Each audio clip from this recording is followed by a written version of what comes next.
Greetings, viewers and listeners. Meathook Jim here, the WrestleHorror podcast. With me, as always, my co-host, Donnie Hoover. Donnie, what's going on this Saturday morning? Oh, man, I'm doing fantastic. Up bright and early, getting the day going. Joining us, of course, sometimes, because he's a slacker, our, our play-by-play man for New Ohio Wrestling, Mr. John Orlando. John, how are you this morning? I'm doing well, Jim, although I don't appreciate those slacker comments. What the heck? But on this episode of WrestleHorror, I was excited about this when Donnie reached out. It's old. If you're old school like we are, you'll know this name. Dr. Tom Prichard, how are you today? I'm doing great today. It's a beautiful day here in Knoxville, Tennessee. Thunder, lightning, rain, perfect for a horror podcast. There you go. I think. Yeah, man. Absolutely. So we got the horror element in there. Yes, we do, man. It's storming bad here, but it's good. So, Donnie, I'll let you start off. Yeah, we wanted to get into your background. Like I said, anybody that's a fan of wrestling knows a lot about your background. And, like I said, I'm sure John and Jim have a lot of questions about your history of becoming a wrestler. But I'm more interested in this training and the school and your training with WWE and being their head trainer. And so I'd like to tap into that kind of stuff if I could. Well, it's a funny thing about wrestling because there's not just one way to do it. And wrestling has always just been an opinion. My way, your way, the right way does not exist. So that's why everybody has such a distinct style. We all have to figure out who to pat on the back and who to kick in the ass. And you don't always know who to do that to or the right thing to do. And there's just that much distance between, good job and hey, get moving. And so we're all looking for results. We're all looking for the right thing to do. And I think as coaches or trainers, mentors, it's one of those ongoing processes as you mature in training. You figure things out, or at least the smart ones do, and the ones who are successful figured out that you never stop learning, you never stop moving. The time you decide that you know it all, decide that I've done enough, is when you need to stop. And I loved wrestling my whole life, ever since I can remember. And grew up in West Texas, was born in El Paso. Then we moved to Houston when I was 10 and got a whole different outlook on professional wrestling. But the thing is, it's always been sports entertainment. It was just approached differently when I was growing up, as the guys that I saw would come out and treat it like it was real, like it was a legitimate contest. And looking back now through my eyes, I could see how hokey a lot of it could look. But at the same time, while we had the hokiness, and in El Paso, we had a guy named the Mummy, and you had masked wrestlers like the Infernos, the Interns, the Medics, and names like that kind of brought this mystery out. Some of the things they did, you'd have to ask yourself, how could you really do that in a legitimate contest? But you had guys like Terry Funk, Johnny Valentine, Wahoo McDaniel, who would actually, once they hit their opponent, you would see the welts come up on their body, and you would believe it.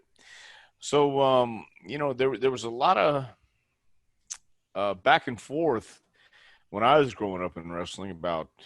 You had your believers, you had your non-believers, and the old saying was, for those who believe, no explanation is needed, and for those who don't, no explanation will do. So that was a safe way to get out of the argument.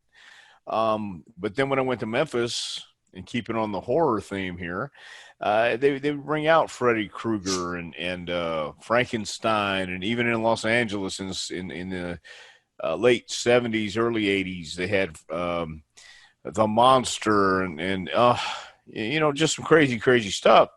But wrestling and superheroes and things like that always went hand in hand. And I enjoyed the aspect of it. I enjoyed every element there was, from living on the road to playing one night stands every night and going to a new city or a new country.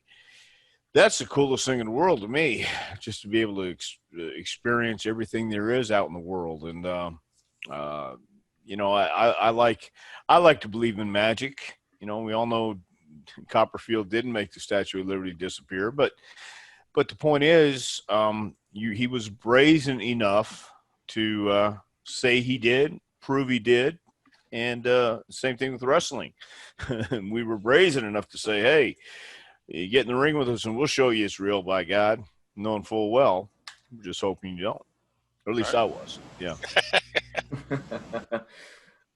Piggybacking off of what Donnie just asked about your aspect in your background and training, and you said that, you know, there's not just one right way, but is there some key attributes that a good trainer has to have? Yeah, I think you have to be enthusiastic as a trainer. You have to be inspiring as a trainer and a coach, because that's really all our job is to get the best out of whoever comes to train with us. And how do you do that? What method do you use to get the best out of people? Again, we're all motivated differently. Some people are motivated by the pat on the back, being encouraging. Other people need to be woke up. Other people need to have a kick in the ass to wake them up and get down the path they need to get down. I think you need to have patience, and you need to have understanding and empathy as well, to realize I love this business my whole life. And man, I worked in the wrestling office in the summers during high school. But when I had my first match, I was flabbergasted at how much I really didn't know. And the only way you learn this, the only way you do it is by experience and getting in the ring. And the problem these days, there's no one to teach you once you get in the ring. And when I broke in, we had veterans who'd been around maybe 15, 20 years sometimes. At the end of their career, their life, their job was to help the younger generation coming up. And you'd be married to a guy who'd been in the business for a while, and he would talk to you in the ring, slow down, just take your time, fire up, come on back. And now there's nobody to do that, because it's the blind leading the blind. So as a coach, you have to find a way to connect and explain what you're saying. You know, the bump, I can't bump like I used to. I can't move like I used to. So I can get in the ring and show you some, but I've done that.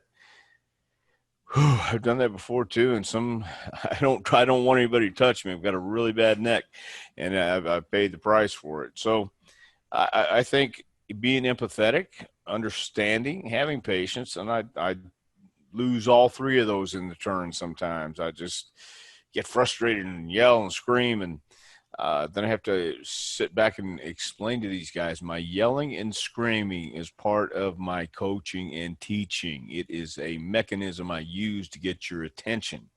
And some get it and some don't. We're living in strange times, man.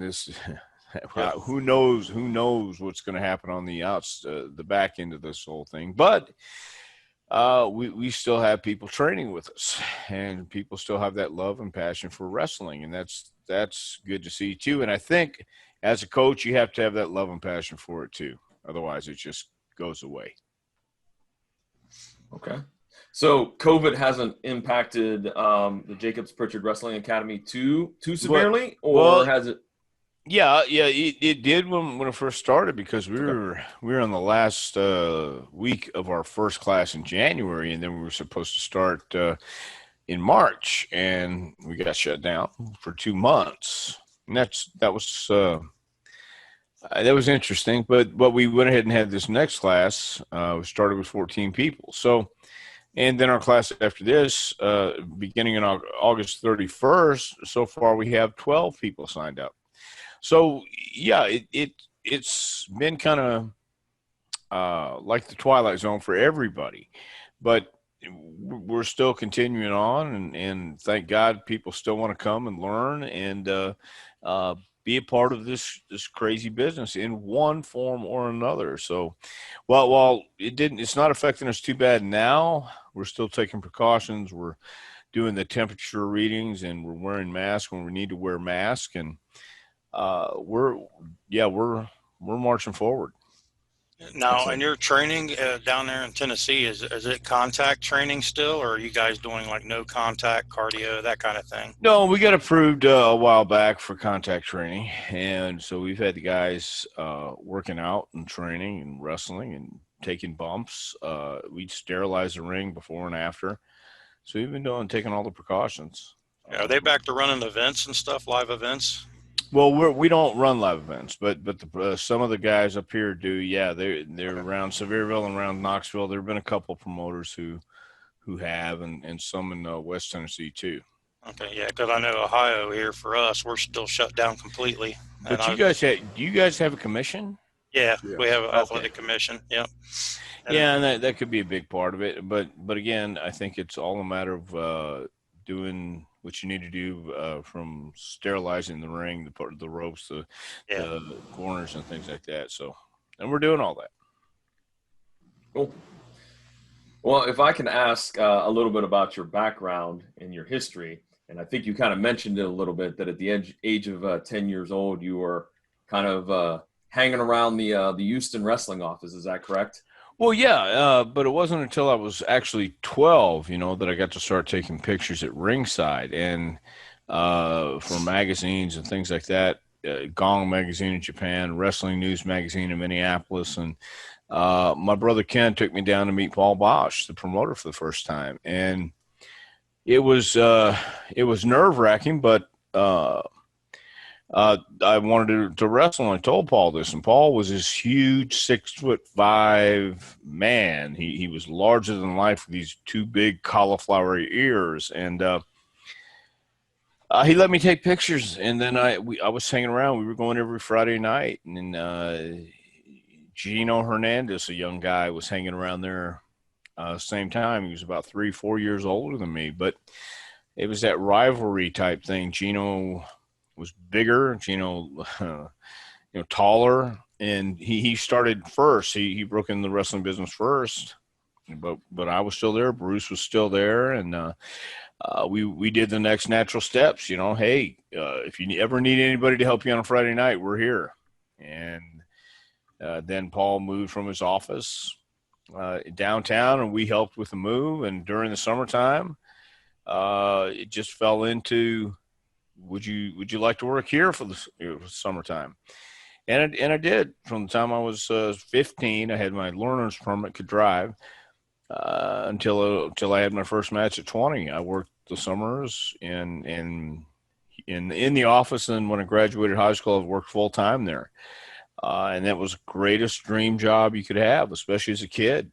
I'm looking around this museum in Houston with all these pictures, and you have the guys, every Friday morning, Gary Hart would come in and go over the show with Paul. He was a booker from Dallas, but it was the greatest for me. It was the greatest job, the greatest thing I could ever do.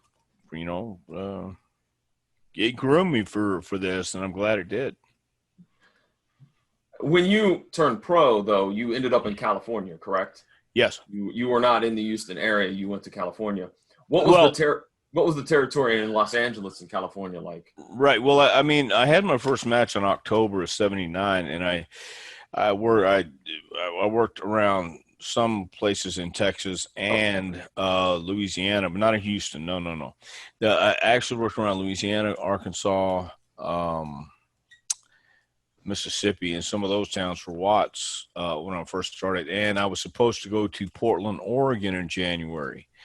But Gary Hart booked me in California for some reason because they needed talent and the business was down. But yeah, I went to California in 1980, and that was in the 70s, the only way you really knew about the other territories was through the wrestling magazines. We didn't have the internet, didn't have all this stuff. So in the wrestling magazines, they would call Los Angeles and the Olympic Auditorium the Madison Square Garden of the West Coast. So now I'm traveling from Houston to LA to go wrestle in the Madison Square Garden of the West Coast. And it's like a lot of places you get to, you have high expectations and you're building up in your mind. And I did. I've seen the pictures, the mythology was there. And when I walked in, it was like, wow, this is cool, but it's not what I expected. And it's the same thing when you walk into Madison Square Garden for the first time. You go, wow, this is cool, but it's not what I expected. And it was a pleasant surprise because growing up, some of these old buildings had this feel to it, this aura, this mystique, this vibe that you got when you saw it for the first time. And that's what I experienced in LA. I was supposed to be there 2 weeks at the most and then go to Oregon. And the booker at that time was Chavo Guerrero Sr. And he said, no, man, you're staying here. And I just thought they were going to take care of everything to let Don Owen know I wasn't coming to Oregon. But nobody ever did. And I eventually wound up in Oregon 4 years later. And Don told me, he says, nobody ever called me, told me you weren't coming. And I thought, oh, okay. But Los Angeles was really a cool place. They have some cool buildings. I was living in Van Nuys, California, 10 minutes from Hollywood, 15 minutes from the beach. I had nothing to complain about at 20 years old. I was living life. I was a professional wrestler. I was on my own. I was on the road, man, living life. So, yeah, I was. It was great for me. I enjoyed LA for the year I was there. Well, I have a question that, and this is just my own opinion, so you feel free to differ with me. I feel like the Pacific Northwest and Don Owen and Portland wrestling doesn't quite get as much credit as it should, and that's just my own personal opinion on that. Do you feel the same way, or do you think that it gets its proper due? Because I feel like a lot of wrestling fans don't really know a lot about Pacific Northwest. Yeah, I would have to agree, but the Northwest and Don Owen's territory especially was a place where young guys would go and get experience. They had a chance to work 6 and sometimes 7 nights a week, no less than 5 nights a week, and that was the way you really learn this business, is get in there, repetition, and they were so far up in the Northwest, and it was like that with every local TV show. Almost every industry up there is one of those places to kind of make your mistakes, try it on this coast, try it way up here where you're being hidden and nobody's really paying attention to you, and then go back into the mainstream and kind of take what you've learned and progress from there. But yeah, Don Owen was one of those guys, fairer than most, I would say.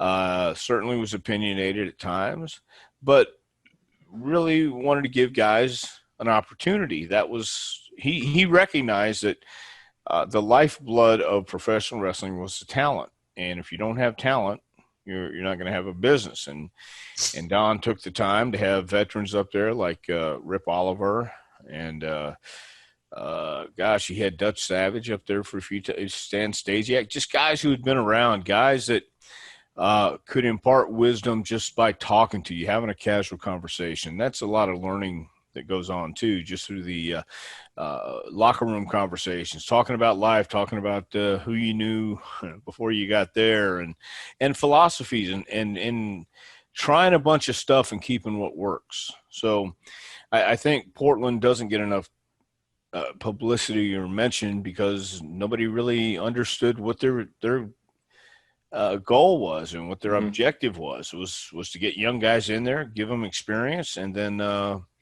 send them out to the other territories, because everybody was working with everybody back then. Mm-hmm.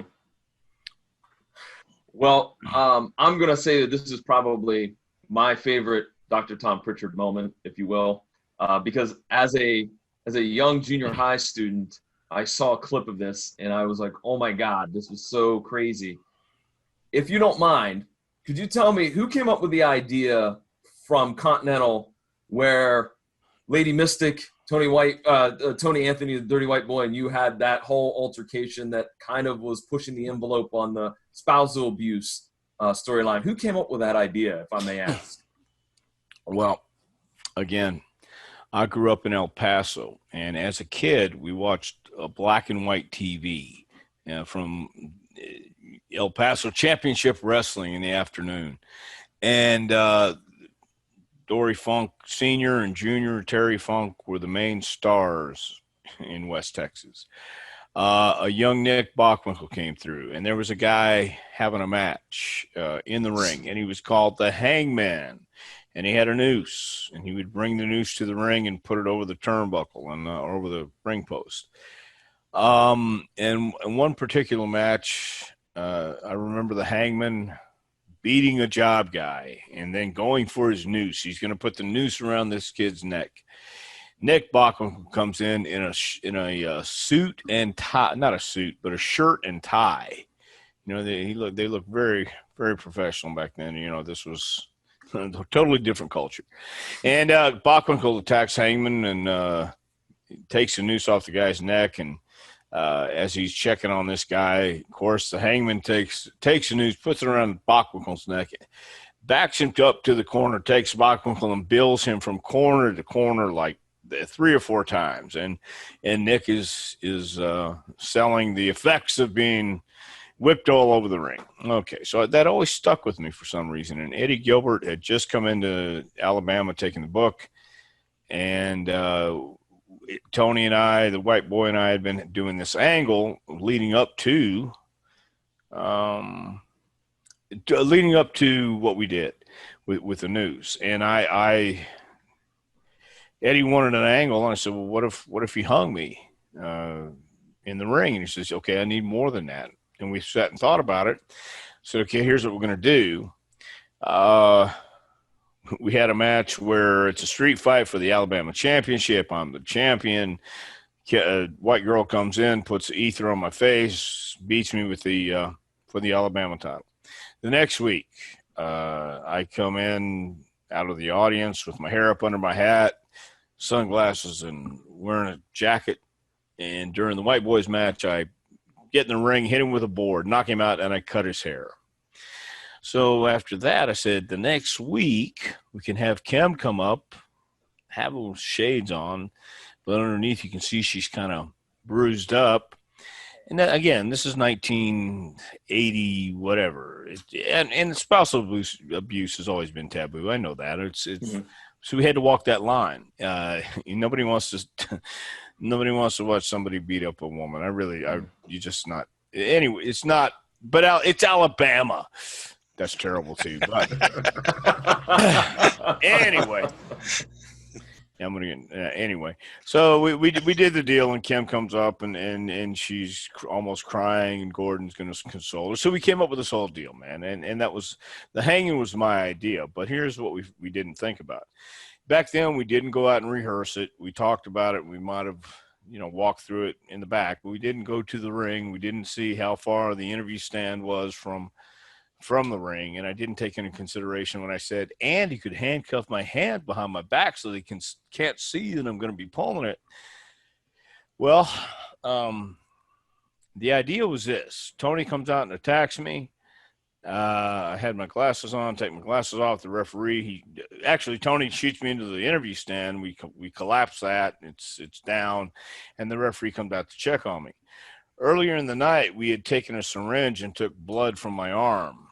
The late, great Randy Colley took blood from my arm and put it into a condom, and we put it in warm water in the dressing room. But we didn't tie the condom tight enough. And condoms pretty strong. They have to be, right? Mm-hmm. And what in the hell are you going to do with the condom in your mouth? Anyway, the referee had the condom, comes out and puts it in my mouth as I'm laying down. And I can already tell it's kind of squishy in there because I'm trying to bite it. The idea was Tony puts a noose around me, handcuffs my hands, puts a noose around me, and is going to drag me from the interview platform to the ring. We didn't even think about how far it was. We didn't think about the noose. It actually cinches up on you, even if you're not pulling, but you're pulling the rope, and he's trying not to, but it's tight, and he's really choking me for this instance. And I have this condom now in my mouth. The referee put in my mouth as he came out to check on me, and we're going down to the ring, and I'm trying to bite it, and I see, oh, man, this isn't going to happen. So we get to the ring, and as he's hanging me, I'm still trying to bite this condom. And Steve Armstrong had a little bit of a blade. He was supposed to come out and pop it if it didn't pop. And at the end of the shot, they show a wide shot, and Steve pokes it, but they see no blood. The fans, I think some of the fans at the fairgrounds that night saw it, but there was no blood. So we had this elaborate scheme, planned out, but the best laid plans don't always work. He was choking the living hell out of me, and we got the point across, and just I don't think there were that many people interested in coming to watch us work our magic, so to speak. But yeah, that was my idea. Tony, I'd seen it before. Tony said, "Sure, I'd love to kill you." Why not? Well, let me just tell you, it stuck with me. I wrote down it was in 1988, so I would have been in 7th grade. And I remember seeing that clip and going, that's not supposed to be happening. Like, because, totally believed it. Like, you don't hit a woman and that. And I was like, oh my gosh, it was cutting edge for me. That really wasn't supposed to be happening because he was choking the hell out of me, man.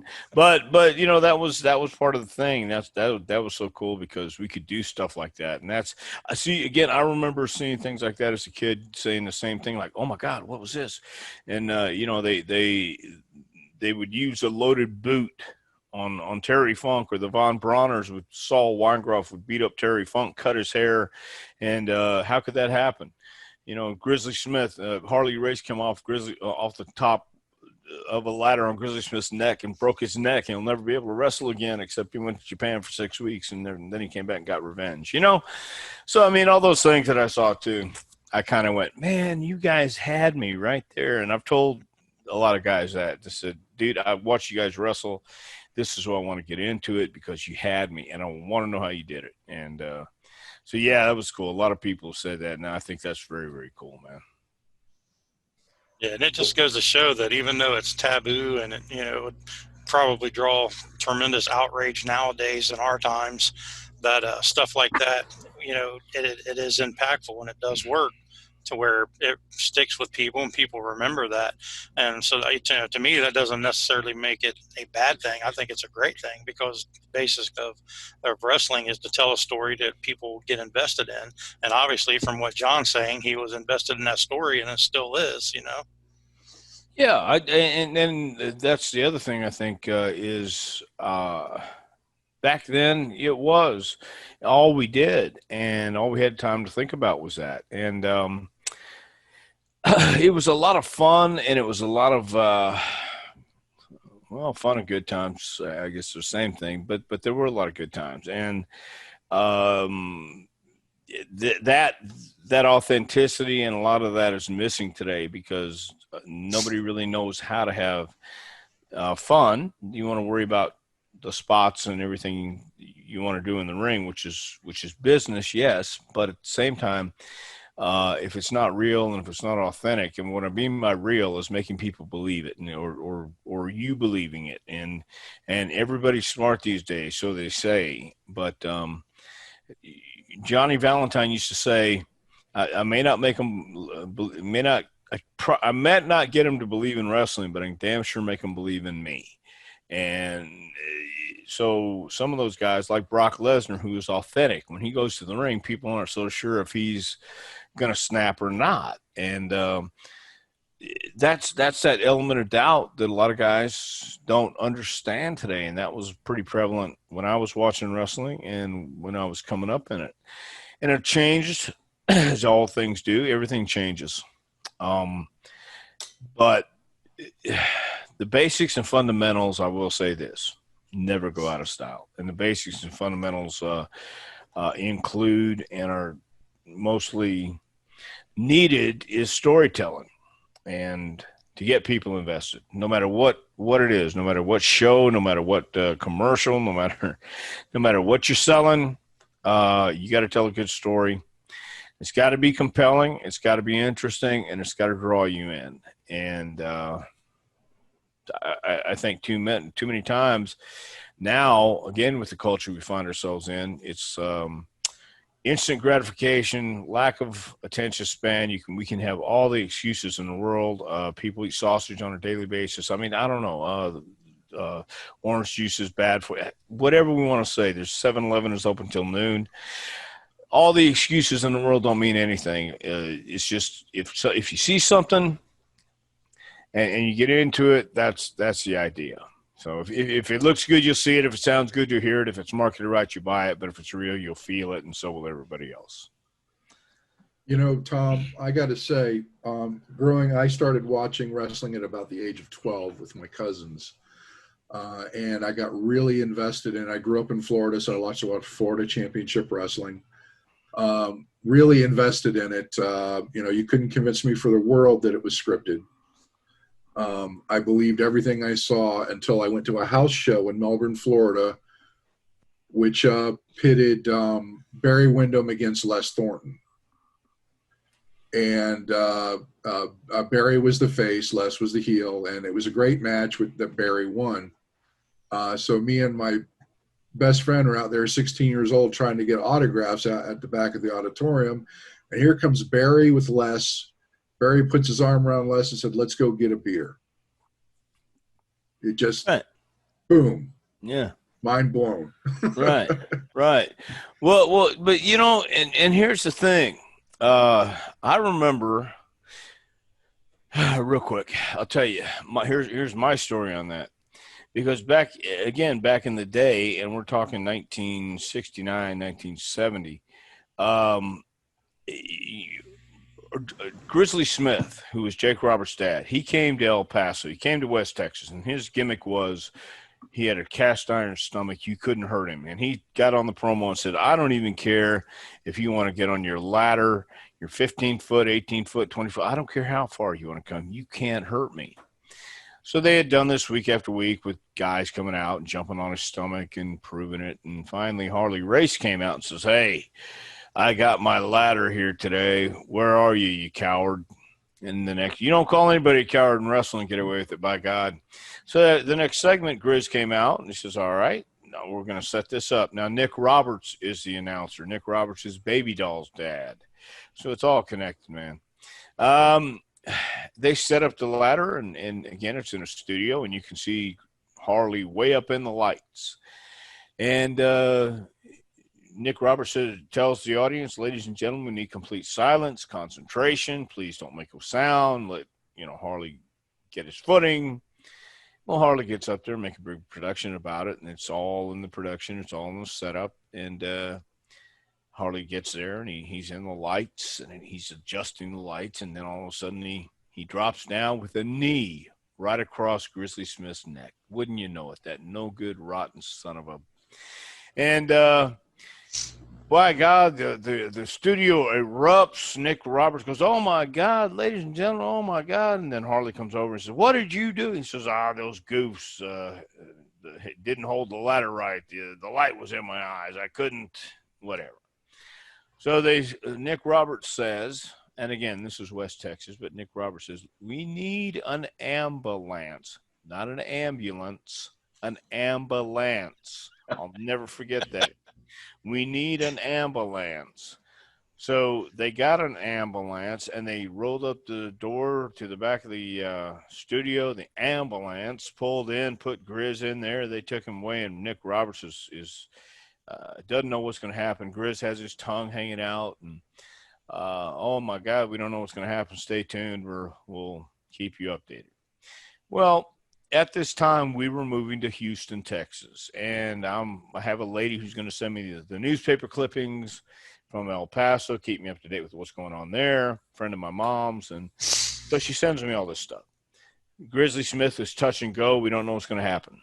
I get to Houston, Texas. There's a new crew of wrestlers there. There is Johnny Valentine, Wahoo McDaniel, Jose Lothario, the Great Malenko, the Spoiler, Gary Hart. There was a great list of guys who, great wrestlers, great workers. And we're watching Houston wrestling weekly and listening to Paul Bosch talk about the upcoming events and things like this. And 1 week, Paul gets on and says, "Next Friday night, ladies and gentlemen, returning to action from a career-threatening injury, Grizzly Smith is coming back to get revenge on Johnny Valentine for coming off the second rope with his brain buster, his elbow, on Grizz's neck. And he had put Grizz out at the same time Harley had put Grizz out in Houston or in El Paso. And during that time, you know, Grizz was working El Paso and Houston, and he was working with the race in El Paso and John in Houston. But he had a 6-week tour of Japan coming up, so they did the injury angle. Grizz is out for 6 weeks, and he comes back. And I told both Grizz and Harley that when I got in the business. I said, you guys are responsible for smartening me up, because I saw what happened in West Texas, and I can move to East Texas. You guys do the same angle. And Grizz says, yeah, I had a 6-week tour of Japan. And I thought, well, that was intriguing. And it just always that always got me. Once I found that out, that it intrigued me even more how these guys can perpetuate this con or this whatever you wanted to call it. It wasn't an act, because these guys were kind of walking that line. You just had to know how to turn your personality up to 10 when you went out in the ring. But I thought that was an insanely cool way to make a living and go out there and have a blast. Like I said, going from town to town and realizing that you can make people scream, cheer, yell, boo, cry, laugh, whatever you want to do. That was a great thing about wrestling, and it still is in some places. They still get that vibe and that idea that it is supposed to be fun. It is supposed to be entertaining, and it is supposed to suspend disbelief. So you don't just go out there and half-ass it. You have to go out there. You have to have a love for it. If you don't have a love for this, it's going to be mighty hard to make other people love what you're doing too.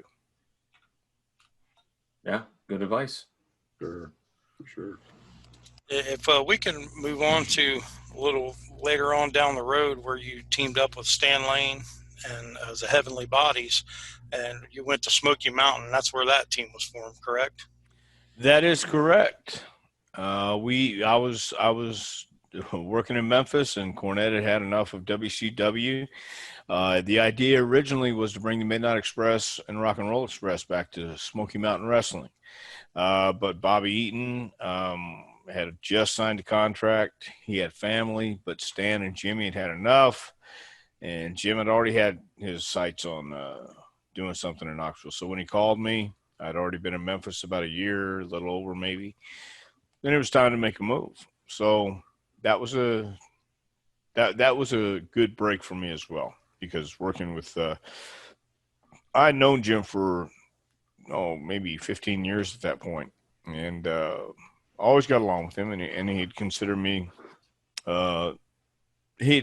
before, but things just didn't fall that way. So now I was getting the chance, and that was a pretty good break. Yeah, and that's what opened the door for the WWE, and which became a storied career for you in and out of the ring. Yeah, more so out of the ring. I mean, more so I think just with the training aspect of it, because at that time when I got to WWE, I was already 33 years old. I had some injuries, it wasn't as young as I wanted to be, wasn't as young as I could have been, but we made it there. It was just the fact that it wasn't the storied, fabled career that some have, but it was a lot of fun, man. It really was. Yeah, I saw on a YouTube video a while back, somebody had asked you about the Bodydonnas, because you switched to the Bodydonnas. Yep. And it said that you ended up hating your name Zip, but you loved your tag team partner. Well, I love Chris. Yeah. It was horrible. I mean, dude, me and a bleached blonde crew cut. No. I mean, I've always worn long hair. I wasn't. There was a lot of the Bodydonna gimmick was terrible for a lot of reasons, and Chris was a great guy. He loved the business. He would do anything. That's what he lived for. But Tammy was always Tammy, and Tammy said that you must have confidence. You must have an ego to succeed in anything you do. And Tammy didn't lack any of that. She believed in herself, which is good. It's a good thing. But I couldn't take it. I don't want to be around it. It was 24/7 with her. She never that switch was never off, and so that was what made it so uh, not not very nice for me. It's just the personality that was around at that time. Yeah, clash personalities, that happens. Within your tag team career, what would you say would be your favorite match that's most memorable for you? I really don't know if there's a favorite match, but any match with the Rock and Roll Express was always fun. Um, God, we worked with the Steiners at SummerSlam. That was kind of cool. That was really our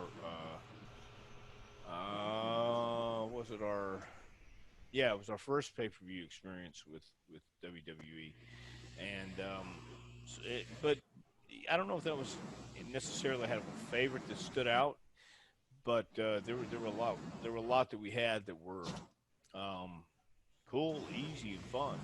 So Cool. Yeah, I know you say with all the wrestling and training and stuff that you've done, I mean, it's the who's who of wrestling on people that you've trained or has had a hand in helping. And I mean, yeah, just like Kurt Angle, Val Venus, The Rock, Shane McMahon, Natalia. I mean, the list goes on. Mark Henry, on people that you've trained. And that's what I want to kind of get into more is to talk about your training school. I want to step back into that. And it's, as John said, it's the Jacobs-Prichard Wrestling Academy.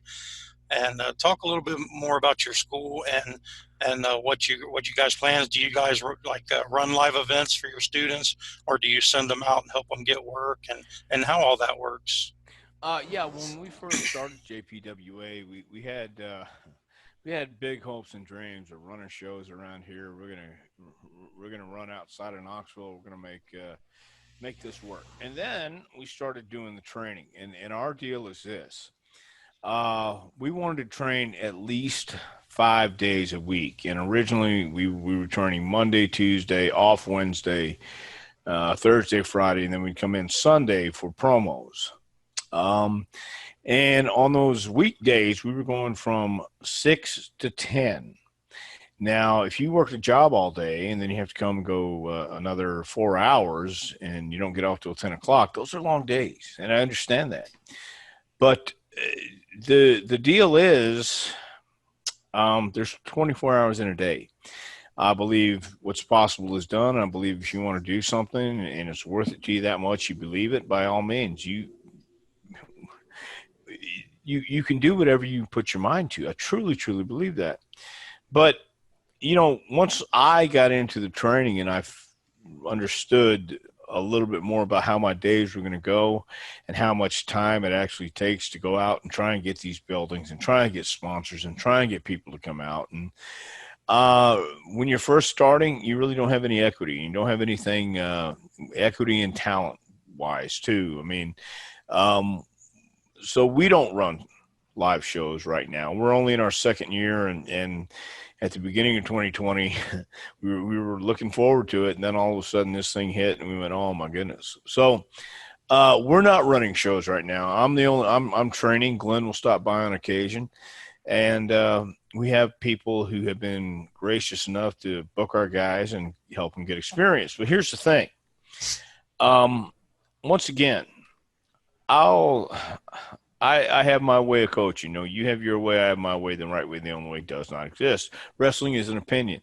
Coaching is an opinion. Coaching is a style, and we all have our different ways of getting through. And I get frustrated when people come and profess this great love and this great dedication and passion for professional wrestling, and then you get in the ring and you figure out, wait a minute, I actually have to fall down on purpose. And then they find out, even though I'll show you and I'll tell you over and over, tuck your chin, slap the mat, tuck your chin, slap the mat, tuck your chin, slap the mat. Oh, you mean like this? No. And they hit their head or they hurt their back. Totally understandable, especially people who've never trained before or done anything like this before. But then I ask, I want to play in the NBA, but I'm not tall enough, and I don't play basketball. But man, it looks cool. I think I can go out there and shoot some hoops. But does that mean I belong in the NBA? No, not everybody that comes to train belongs in wrestling. And some people don't understand that because they see other places where you see guys who have never seen a gym, who go out there and play, and nobody tells them that doesn't work because there's a fan base for that. And there's a fan base, I like this, you like that, and I teach the basics and fundamentals, and there is some truth that hold true. We work the left side of the body. If you grab the right side, if you grab my right arm, or if you grab a headlock with the right side, that is a foreign concept to a pro. That's a foreign concept to anybody who's in the ring with you. So you need to know the basics and fundamentals.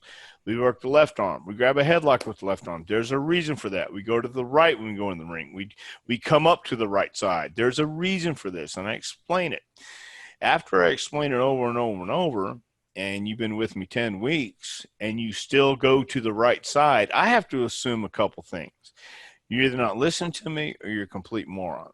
And I don't know which is which, or it's both. I mean,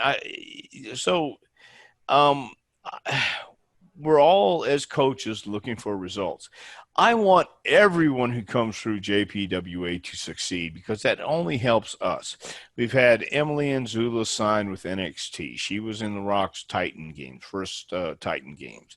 She's from Knoxville. She came back. She wanted to train with us. Now she's in Orlando, doing great. She came in on Shayna Baszler last Monday. She was a blonde girl at the end who tapped out. But she's there in NXT. She's an athlete. She gets it. She understands hard work. She understands going through the fire to get what you want. So coaching at JPWA, for me, again, I try to make it fun. I try to be say things that are obviously so ridiculous to show you how ridiculous it really is when I say it out loud. Because sometimes just showing the absurd, doing the absurd to demonstrate how absurd it really looks. Now you see me doing it and explain why. Here's my reasoning. That's my method of training. Watching film, watching tapes, watching matches. A great match with Terry Funk versus Harley Race, which is one of my go-to matches from 1977, July 1st, 1977, from Houston, Texas. Harley Race is the world champion versus Terry Funk, the challenger. Harley had beat Terry earlier in the year in Toronto. Now he's getting his rematch in Houston. And they tell this 40-minute story, 2 out of 3 falls. And in that 40 minutes, not one time do either Terry or Harley look at the audience for approval. But you hear the crowd. You watch the movement. They're into the match. They're telling a story. And I've showed this to all our classes so far. Had a couple kids come back and say, hey, I tried to watch that match last night. I just couldn't get into it. Okay, we're going to watch it today with the whole class. I'm going to show you what I'm talking about. I'm going to show you that there's no such thing as a rest hold. There's everything you do in the ring means something. Every small little movement means something. It's just the nuances. It's just the little things you do. We watched John Cena versus CM Punk from Chicago, Money in the Bank. You watch the emotion on the faces. You watch the movements. They let it breathe. They don't go bam, bam, bam, bam, bam, bam, bam. They don't just do spot after spot. And that's storytelling. Do we need flip, flop, and fly today? Of course. We need everything for everybody on the card. When there used to be a circus, they would have the lion tamers, the bears, whatever acts they had. And that's what wrestling needs to do too, is have an act, have a match that people are going to get into. And that's why you have 5, maybe 6 matches. You don't have 15 or 20 because then you're there till 2 a.m. That's stupid, and I've seen that too. Guys go out and have 15 matches. No, you're overkill, man, and you're going to lose it. But you need stories to tell, and you need to have something for everybody. Real quick, Paul Bosch used to say, I like to go fishing, but I also like strawberries. But when I go fishing, I put worms on the hook because I'm trying to catch fish.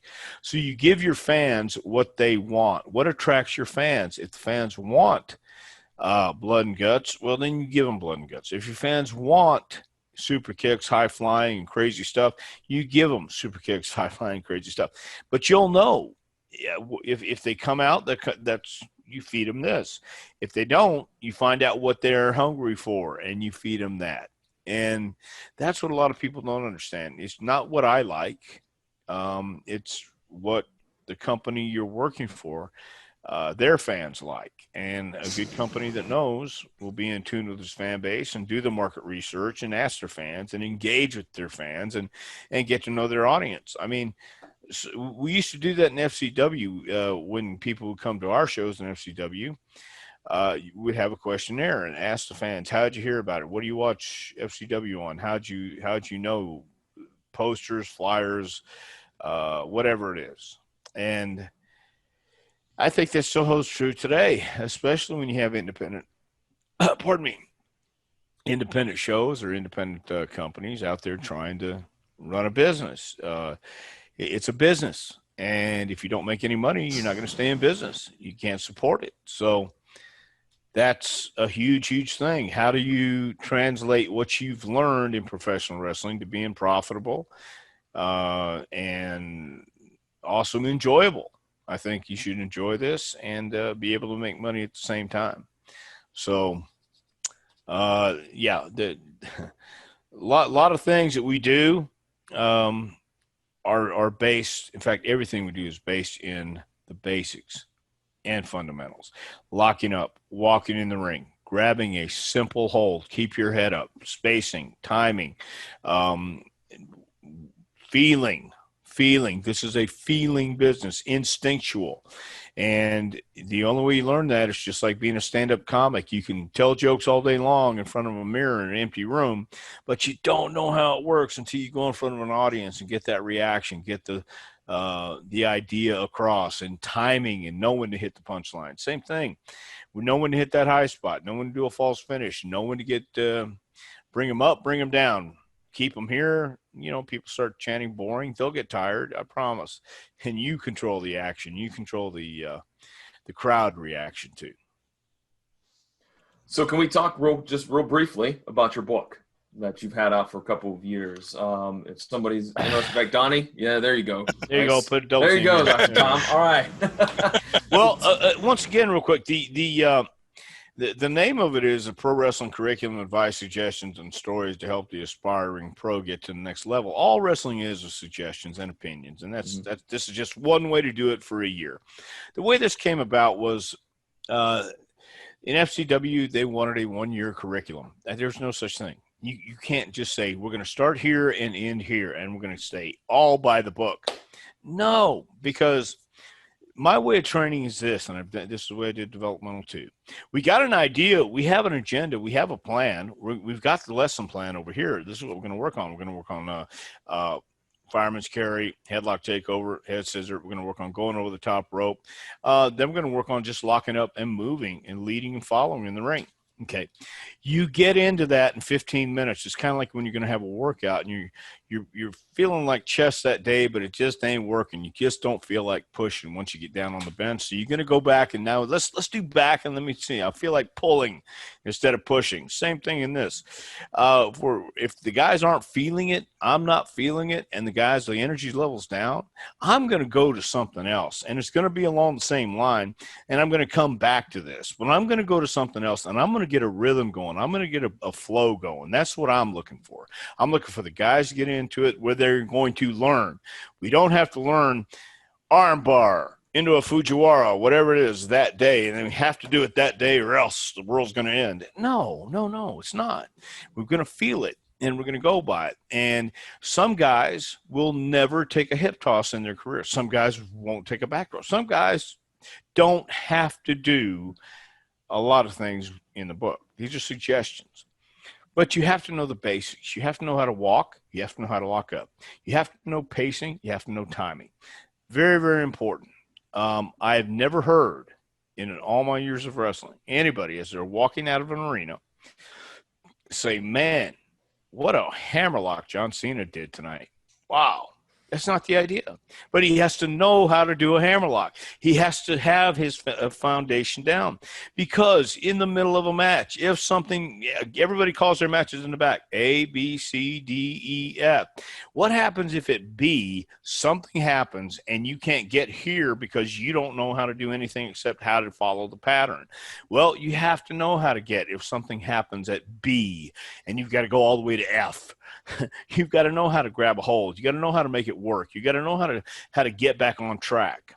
And if you have the basics down to where there's second nature to you, if something happens in the ring that you don't know how to, it messed up, and there will be mess ups. There will be times when spots and moves don't go exactly as planned. So you have to know how to still transition and have a match.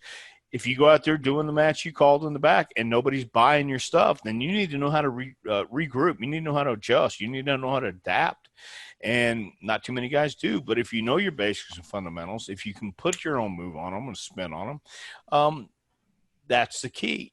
So the book is suggestions, and with the idea of this is what we're going to do for FCW, but it's a one-year curriculum, has ideas in there, has some stories in there, but once again, it all comes down to this is a subjective business. You can do everything in the book, and still you have a long way to go. If you don't have that charisma, personality, that it factor, and on that it factor, let me just say this. Daniel Bryan, never be a superstar, ever. He will never make it in this business. Oh, wait a minute. 70,000 people. Yes. Why? Daniel Bryan was a technical wizard. Daniel Bryan's a hell of a wrestler, hell of a performer. But he's 5'8", $180, $190. What was it about Daniel Bryan that got so many people into him? What was it? You don't know how to put your finger on it, but there was something about Daniel Bryan. He connected with the audience. He drew them in. It was that connection, whether it's promos, but in-ring moves, whatever it was. But the key thing is he connected in the back as well. And he made allies and he made friends. But he did it authentically and genuinely. He did it. He's a genuine guy. He really has the personality to get along with people. Plus, he's great in the ring. But you don't do it by yourself. And you can have all the moves in the world. You can be the greatest technician in the world, greatest flip-flop and fly in the world. But if they don't like you, you ain't going to be there. That's the truth. That's the bottom line. Good players want to be coached. Great players want to be told the truth. And unfortunately, I tell everybody my truth, what I see. And it doesn't always get over with people because sometimes you have to yell at them. And sometimes, well, wait a minute. You don't have to, but sometimes I yell at people. And to get my point across, you don't want to do roles. You don't want to warm up with the class, but yet you want to have fun in a match? No. You're going to participate or you're not going to participate. And so I adjust my curriculum as it goes, and I see what my guys are capable and what they're best at. I'm going to accent that, and I'm going to see if these guys have anything to offer in the entertainment business, like professional wrestling. I'm going to concentrate on that. But one thing that everybody should know how to do these days is cut a promo, tell a story, connect, be real, be authentic. And it's not easy these days because nobody understands what it's like to be larger than life and authentic. What it's like to be a guy like a John Cena. I haven't seen a John Cena come along since John Cena. I haven't seen a Ric Flair come along since Ric Flair, Hulk Hogan, Andre the Giant, even a Shawn Michaels, a Triple H, the larger-than-life personas who are real and authentic. People know when you're playing a part. People know when you're not real. People know when you're just acting instead of reacting. And I talk about that in the book. I talk about that when we train people. So it's a never-ending process. Once again, one of the greatest things for me is when I'm trying to teach somebody a lesson, when I learn a lesson out of it, and I learn how to talk to people after that too, because I can be an asshole. I can be a flaming asshole, and I've been called a flaming asshole many, many times. So I'm okay with that. But sometimes, again, you have to figure out who to kick in the ass, who to pat on the back, and I don't always make the right call. But I will admit when I'm wrong, or if you think I'm wrong, I'll debate you, and then you tell me why. And it's all a process, man. This could be the greatest business in the world. It could be the worst business in the world. But I tell you what, at Amazon.com, you can punch in Dr. Tom Pritchard's book in the subject line, and you can get all these suggestions and ideas you want.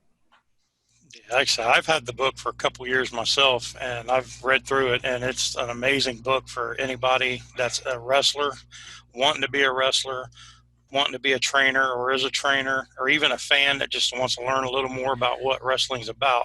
I mean, the book is fantastic in my opinion. Well, I appreciate that, but listen, again, you can take bits and pieces, drills from here, drills from there, and add them together on one day, take away from one day, give the ideas, suggestions.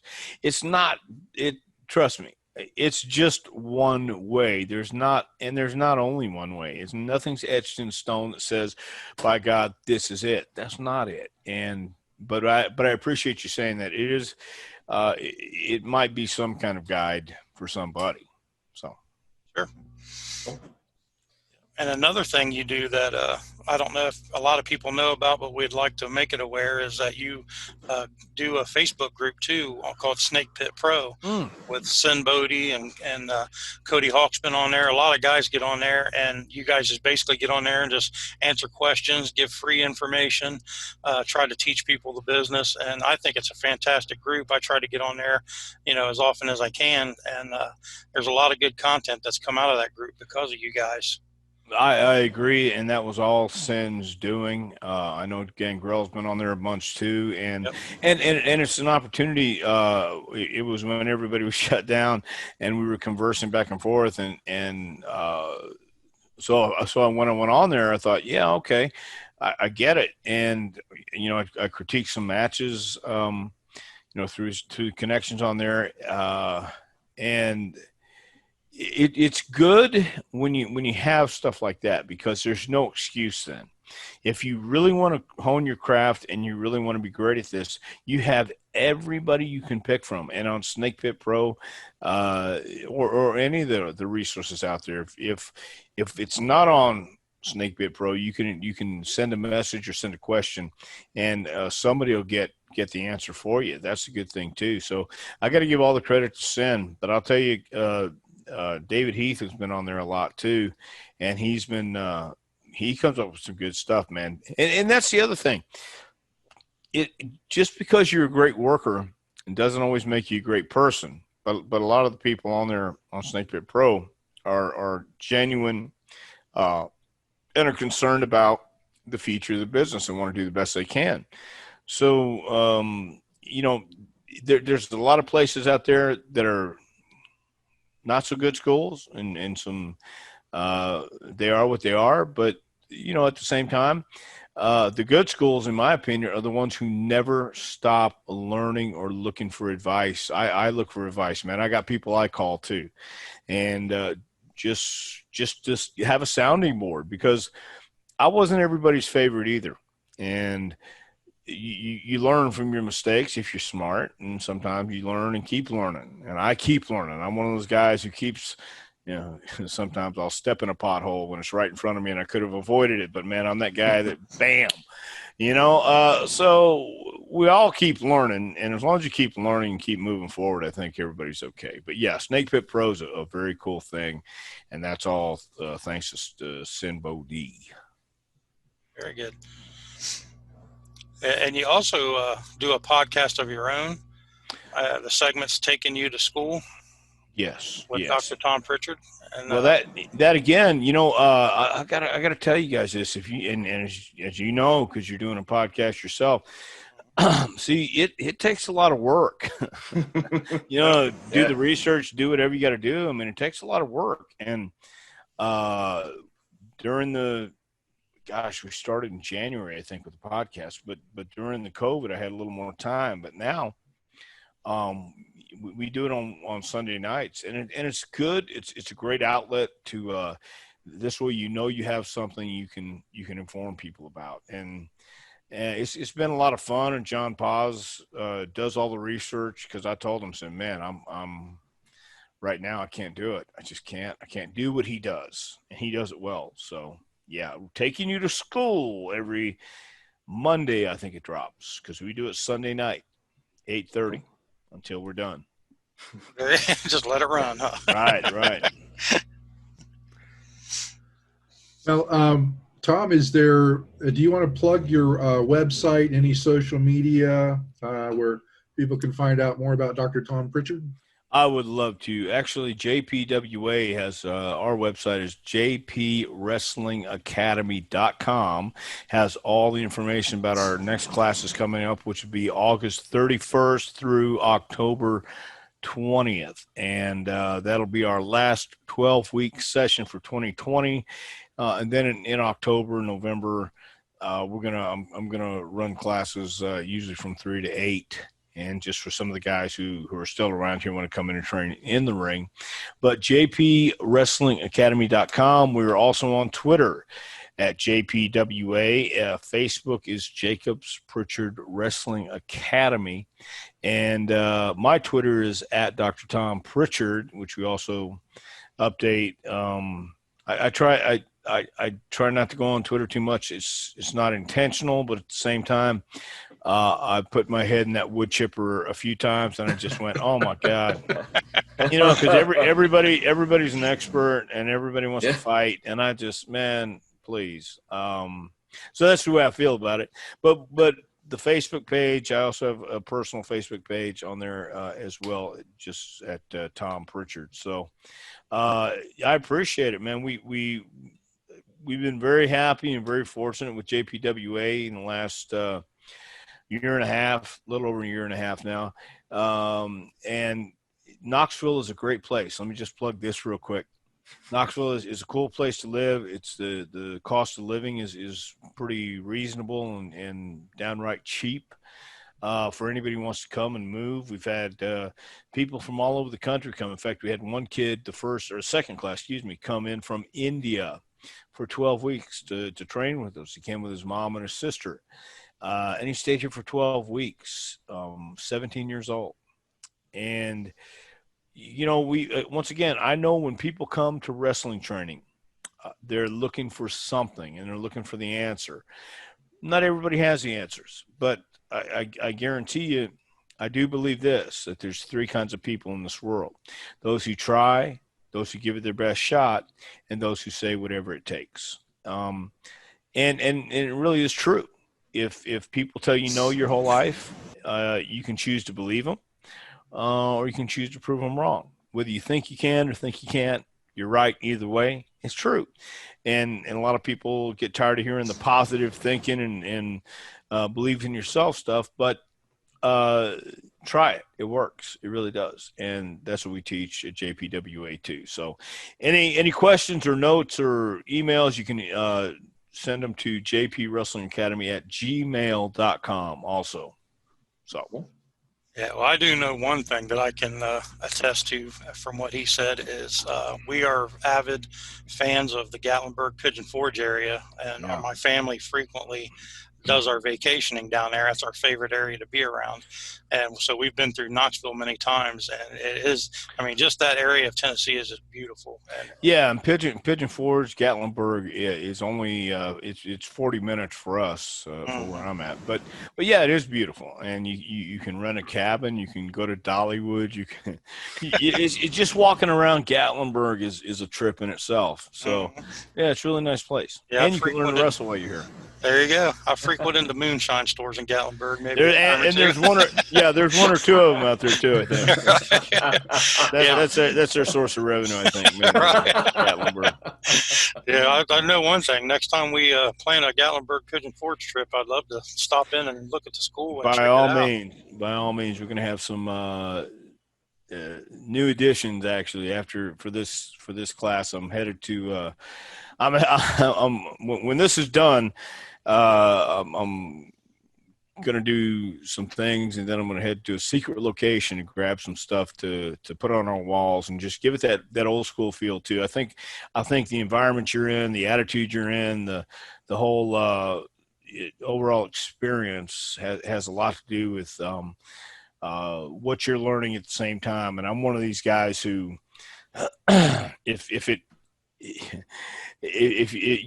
you have to put something on the walls to inspire you, by all means, let's do it. If that's what it takes. But if it's just being in that environment and looking at somebody you've never seen before, but you're wondering about them, maybe it'll cause you to go Google Stan Stasiak or Dory Funk Jr. or the Fargo brothers or some of the guys who came before you, because and I know I don't want to talk all day, guys. I apologize, but there's a match between Pat O'Connor and Buddy Rogers in 1961, I believe it is, where Buddy wins the NWA championship from Pat O'Connor in Comiskey Park.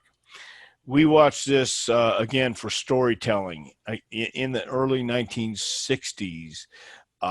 It's not the same culture. It's not the same business. No, it's not. But there's one move in this match that O'Connor does where he grabs the arm bar on Buddy Rogers and walks all the way around Buddy, and it looks like he's twisting his arm off. And nobody does that because nobody knows how to do that. When we watch it, we tell guys, you can incorporate this if you know how and where to do it. And we'll even try it in a match. And then it just goes by the wayside. So there's what's old will be new again. Another example, Mick Foley needed a hold he could do with everybody. A guy named Sam Shepard was in the business maybe 3 months, 4 months at the most, and he used the mandible claw.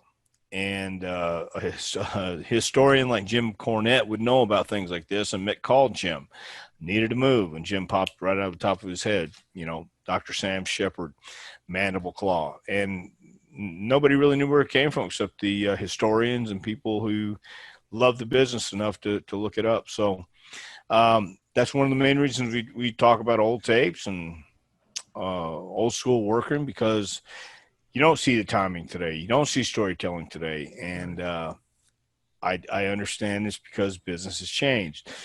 Not for the better always. It's still storytelling. And if you can do it and be different, then you would be different in doing it, I guess. So that's my feeling on that. Very cool.